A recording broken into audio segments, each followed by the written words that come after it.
Memories. Mind you, I wasn't here for any of these memories. I'm just not born yet, but memories to look at. When you guys were growing up, did your parents 20, 30 years ago ever talk about mental health? Because for me, my parents, my old parents, that was such a taboo. Today, we're going to dive into a conversation about my upbringing and how I even stumbled into mental health. And honestly, what does mental health look like now and where it potentially needs to go? So let's strap in like we always do and let's get to it.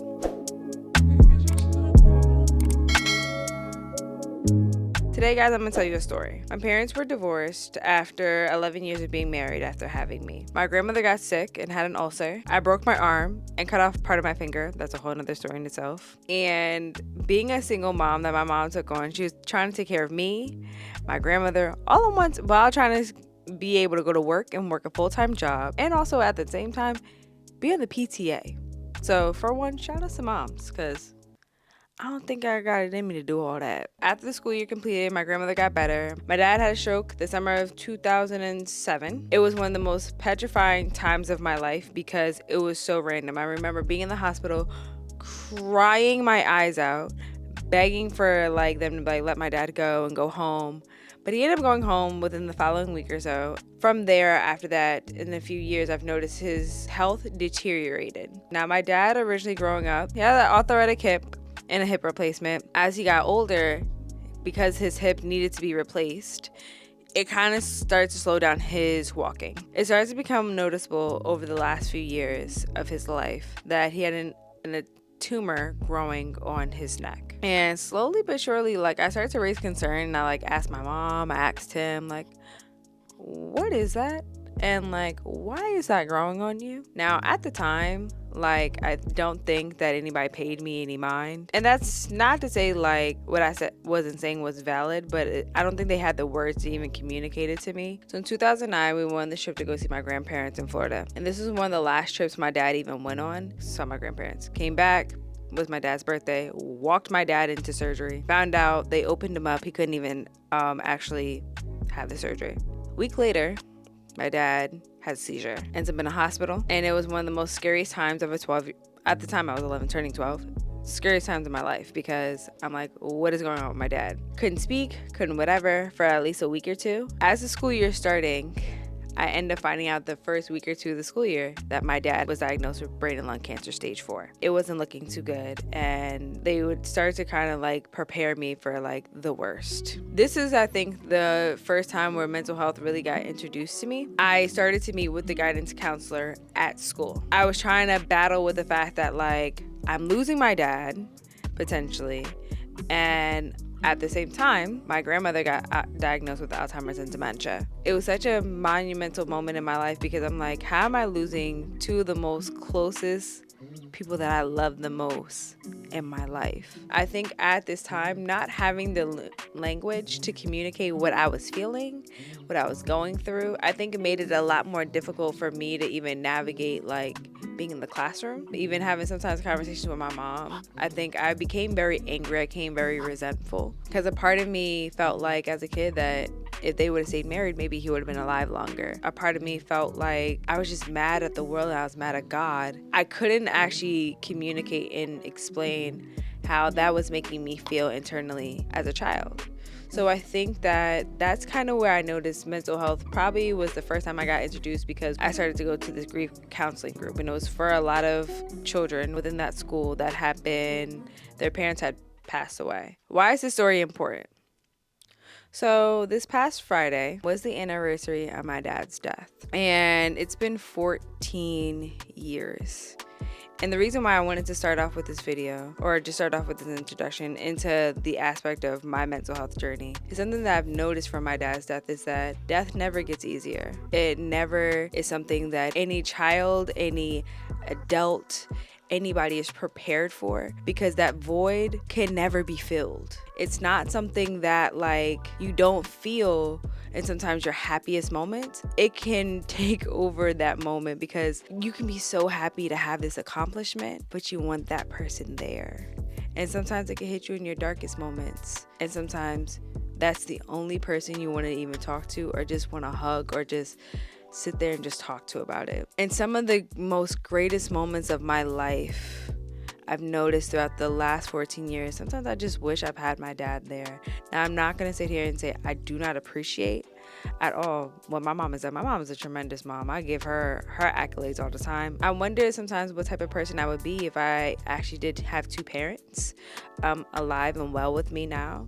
I also wonder what I would be like if I actually had a father, because my dad went to HBCU. What if I would have went to a HBCU because he would probably have influenced me? What would my dating life even look like if my dad was around? But also, what would my mental health look like? I learned mental health in so many different ways and forms because of the scenarios in which I went through. And although it's made me who I am, I kind of wonder, would I even be in this field without him here? This is what I want to say to individuals that have experienced a loss of a parent, family member, friend, or anybody experiencing grief. Grief isn't easy. It's a very difficult journey, and it's a lifelong journey. But I think it's important to create a community around you. So when you're having those in the midnight hour, like tough thoughts of like, dad, you miss this person, you wish this person can be there, you can reach out and you can talk to that friend. It's, I think, important even to talk to your family members, your spouses, the people that you're in relationships with, so they know the best way to support you during these times, because it's not easy. I had to even realize for myself, like last week, I had a conversation recently with my brother on it, as he had texted me the day before and was telling me like his experience about it and how he felt and how he was grieving. It kind of brought up emotions for me. Like, for once in the last few years, I've realized like I'm at such a peace with the fact that my dad is gone. After my dad passed away, I also noticed in a lot of school settings, I noticed in friend groups, like I've said before, like mental health wasn't a thing that was really talked about. And now that I think after COVID, we have had such a mental health epidemic in a good way, and also maybe a bad way. I think that it's important that we kind of hear about what do individuals feel like mental health looks like to them. I went and talked to some students, as well as I went and talked to some people in Brooklyn about what does mental health look like to them. So let's get into that right now. What does mental health look like to you? Setting good boundaries. Self-discipline also is mental health. You know, like doing things that will get you to where you need to be in life, and stop doing things that don't help you grow or be your best self. I guess I would start there. I think mental health is very intersectional in how it is. It's not just like emotional well-being, but it's also spiritual well-being, it's physical well-being. They all play into like your mental health, and really thinking about like what your needs are and how to take care of yourself, and how to, you know, form communities that are centered around kind of your well-being and each other's well-being and supporting one another. Yeah, I know, being black in the hood, mental health, it deal with you different, especially when it's in the school system too, because I work in the school system. Just the way they classify and break kids off into these different groups and categories, it's nasty. And I know that it doesn't happen in neighborhoods where we're not predominantly there and in the schools. Yeah, it definitely looks different for us than it does for other races. Mental health is only stigmatized against like people who are crazy, people who typically act out and lash out, and it's not covered around other people who have mental health due to like common issues, how they've grown up, common issues, how they was raised, just certain things who people deal with struggles every day. The depression, like she said, their anxiety. Mental health, I feel, is a wide range of things that's not covered properly because it's only shunned against people who typically act out, you know. So especially as like a black woman, I think taking care of my mental health is something that's been really important for me, and also really difficult to like start conversations around, just because culturally I feel like the black community, even like across the diaspora, doesn't really have conversations about mental health and doesn't see it as necessarily valid. Like, it really changed when I started to see like mental health as like a serious concern and something that was valid for me to prioritize in my life. And once I started to do that, everything just became clearer. Being sure with yourself, but part of me also wants to say like how you interact with society and other people that you date or your friends, just having like emotional intelligence to be able to kind of read what you're giving off, also know what you are looking for. I'm glad that you see yourself within mental health, because a lot of individuals, when it comes to it,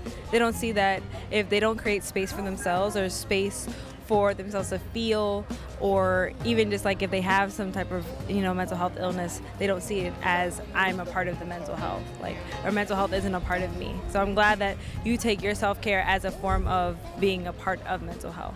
All right, guys, if you want to see that video where I interview individuals on mental health and a array of different things, comment BK in the comment section below so we can drop that video for you guys soon. But let's get back to it. So now that we've heard about how mental health has been not only for college students, mothers and fathers, and young individuals within the community, I kind of want to piggyback into how mental health looks like in school systems versus in the last 10, 15, maybe 20 years. Like I told you guys in the beginning of this video, I got into the idea of mental health when it came to my dad's passing. And the one thing that I learned from that was building a community. Being able to have those few individuals that understood what I was going through at the time kind of made my dad's passing be a lot more easier over time. And it kind of gave me an inch of feeling like I had the comfortability to talk about it with individuals that understood what I was going through. I piggybacked that now off to bring some heightened and awareness to something that's very important to me